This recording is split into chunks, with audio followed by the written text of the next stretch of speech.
You ever have one of those feelings, an anxiety you just can't explain? A worry that seems like it comes out of nowhere, but at the same time feels like it's a part of who you are? Well, in this explainer, we're going to follow one family's incredible search for an answer to that exact question.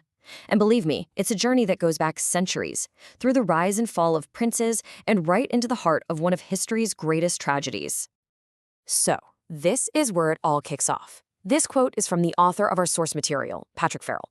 He's a modern American guy, but he's got this nagging worry about not having enough food, especially when he's at parties or big gatherings. It just doesn't make sense for his life. So the question is, where on earth did it come from? And that leads us to the big, central question of this whole story. Is it possible? Could a massive, catastrophic famine that happened more than 170 years ago, an entire ocean away, still be making its presence felt in the anxieties of someone living today? It's a wild idea, and to even begin to understand it, we've got to go back in time, way, way back. All right, so let's get into it, because you have to understand, before the Farrells were just trying to survive, they were rulers. I mean, their story is this epic, dramatic fall from the absolute heights of power to the very brink of disappearing altogether. And what you're seeing here isn't just some local title. No, the Farrells were actual princes of a kingdom called Annalee. That's basically most of modern-day County Longford. Their name, Fairgau, even meant man of valor. They earned that title fighting off Viking invaders. These guys were a seriously powerful and respected dynasty.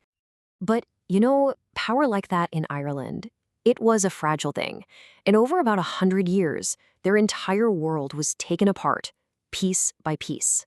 It started in 1565 with the English seizing their land, but the final crushing blow, that came in 1649. They sided against Oliver Cromwell, they lost, and they lost everything. Their castles, their land, all their influence, just gone. And this slide, wow, it just lays it all out, doesn't it? The contrast is staggering. In the 15th century, they're running their own kingdom. Fast forward to the 19th century, right before the famine hits, and the descendants of those valiant princes are tenant farmers. They're working land they used to rule, completely at the mercy of a landlord. That vulnerability, that's what set the stage for the tragedy to come. And that vulnerability led them right into the path of the defining catastrophe of Irish history.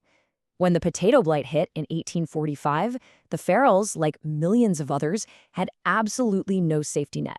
It just became a simple, brutal test of who could survive. And the odds, just look at this. They were beyond belief. In Derrygama, the little area where the author's ancestors lived, 30 families went into the famine. Only 5 came out. That's a survival rate of 16%. That number just shows you the insane scale of the devastation in their tiny corner of the world. The horror of what that 16% lived through is almost impossible to imagine. This quote, it comes from a local man who saw it with his own eyes. People were so desperate, so completely consumed by hunger, that they were literally found dead eating grass. And it wasn't just starvation. Oh no.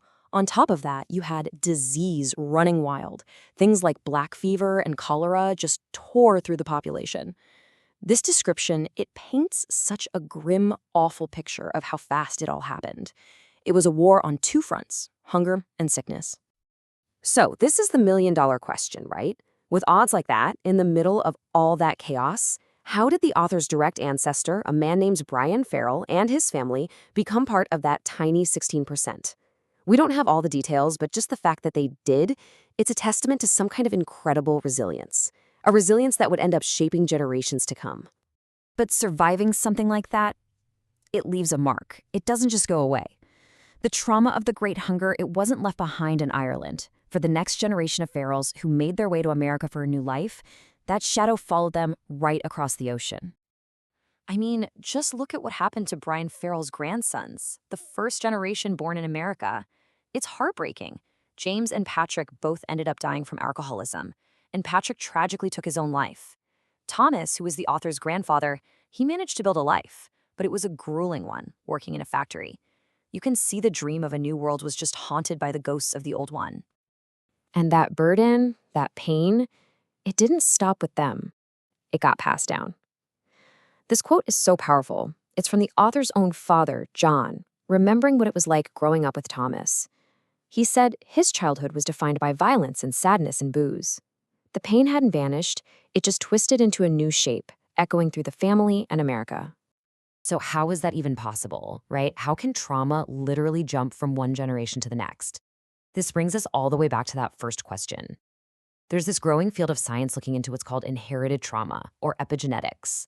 The basic idea is that a severe trauma, something like mass starvation, can actually leave a chemical mark on your genes. And that mark can be passed down, influencing the health, the behaviors, and maybe even the anxieties of your kids and grandkids. All of a sudden, that strange worry about food scarcity, well, it doesn't seem so random anymore. So, once he started to understand this possible connection between his own anxiety and his family's past, it set him on a totally new path. It became a quest, not just to learn about his family's history, but to reconnect with it, to quite literally find his way home. And man, was he determined. He started by sending letters that never got a reply, but he didn't give up. He wrote to the local newspaper. Then, in the year 2000, he flew to Ireland for this huge Farrell family reunion. And on that trip, after a couple of near misses, he finally drove out to the old family land and met his cousin Frank, face to face. And this was the moment, the reason for the whole journey. His cousin took him to see the ruins of the old stone house where his grandfather, Thomas, the immigrant factory worker, was born. Imagine that. Standing on the same soil, in the exact spot where his family somehow survived the famine. It was this incredible, physical connection to the history that had shaped him in ways he was only just beginning to grasp. You know, in the end, this story is about so much more than just trauma. It's a story of survival, of incredible resilience, and finally, of reconnection. This last quote, it's an old Irish blessing, and it just captures that spirit so perfectly. It reminds us that heritage isn't just about the pain we endure. It's about the community and the strength and the spirit that helps us carry on. And it leaves us with one final thought. How much of our own story is written in a history we've never known?